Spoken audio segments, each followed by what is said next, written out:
প্রার্থীদের তৃষ্ণার্ত যখন হয়ে যাচ্ছি তখন জল খেতে ইচ্ছা হচ্ছে। নমস্কার, আমি রুদ্রনীল ঘোষ, হাওড়ার শিবপুর বিধানসভার কেন্দ্রে বিজেপি মনোনীত প্রার্থী। মানুষের কাছে এসছি, ওয়ার্ডে ওয়ার্ডে ঘুরছি মানুষের কাছে আশীর্বাদ প্রার্থনা করতে। গরম পড়েছে, তাই একটু জল খেতে হবে। আর আপনারা জানেন যে শিবপুরের মানুষেরা কেমন করে জল খায়।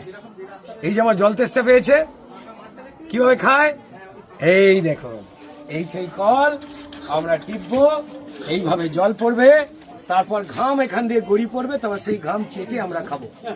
আমরা শিবপুরে থাকি, তৃণমূলের চুরি চুরির কল্যাণে ড্রেনের ধারে পাঁকের ধারে যে কল, সেইখান থেকে আমরা খাই নাকি জল।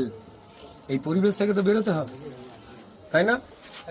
পাল্টানো দরকার, চাই বিজেপি সরকার, পাল্টানো দরকার, চাই বিজেপি সরকার। চোরেদের